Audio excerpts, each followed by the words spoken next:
আজকের নতুন একটি পাস্তা রেসিপি নিয়ে এলাম। কয়লা দিয়ে স্মোকি ফ্লেভারের পাস্তা। আজকের পাস্তা স্মোকি ফ্লেভার হলেও সাথে চিকেন, ক্যাপসিকাম, গাজর এই উপাদানগুলো থাকবে। প্রথমে আমি প্যাকেটের ইনস্ট্রাকশন অনুযায়ী পাস্তা সিদ্ধ করে নিব। প্যাকেটের নিয়ম অনুযায়ী লবণ দিয়ে পানি ফোটানো অবস্থায় পাস্তা দিয়ে 7 থেকে 8 মিনিটের মতো সিদ্ধ করে নিব।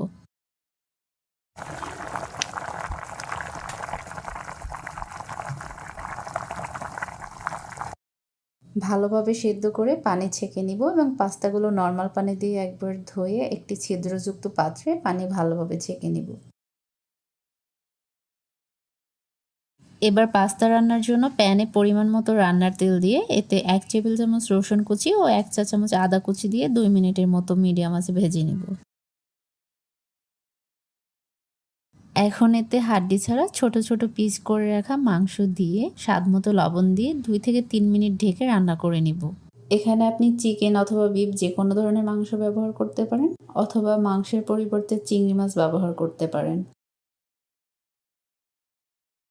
ঢাকনা উঠিয়ে নেড়ে এতে বড় সাইজের একটি পেঁয়াজ কুচি দিয়ে 1 মিনিটের মতো ভেজে নেব।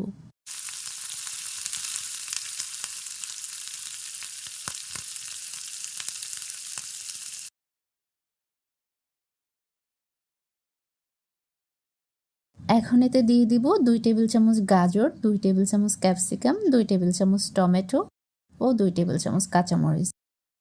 এখানে সবজিগুলো কিছুটা বড় সাইজের কেটেছি এবং কাঁচামরিচের পরিমাণটা আপনাদের পছন্দ মতো দিবেন। 2 মিনিট ঢেকে রান্না করে নিব। 2 মিনিট ঢেকে রান্না করে এতে 3 টেবিল চামচ টমেটো সস ও 1 টেবিল চামচ সয়া সস দিয়ে কিছুক্ষণ রান্না করে এতে পাস্তা দিয়ে দিলাম।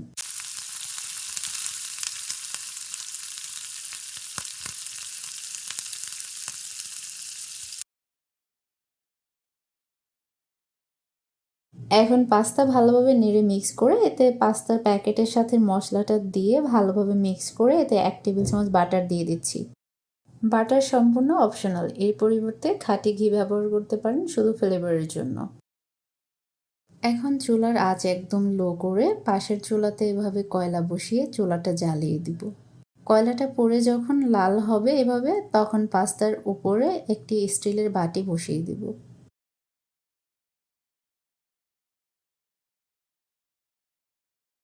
এবার কয়লাগুলো গরম অবস্থায় বাটিতে রেখে এতে উপর থেকে রান্নার তেল দিয়ে ধোঁয়া বের হওয়া অবস্থায় ঢাকনা দিয়ে ঢেকে রাখবো যতক্ষণ ধোঁয়া বের হবে।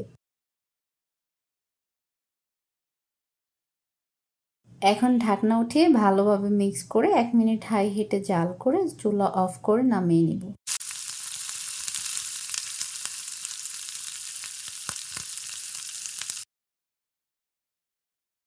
আজকের স্মোকি পাস্তার রেসিপি কেমন হয়েছে কমেন্টে জানাবেন এবং আজকের ভিডিওটি অবশ্যই শেয়ার করবেন। আজকের রেসিপি এই পর্যন্তই। আল্লাহ হাফেজ।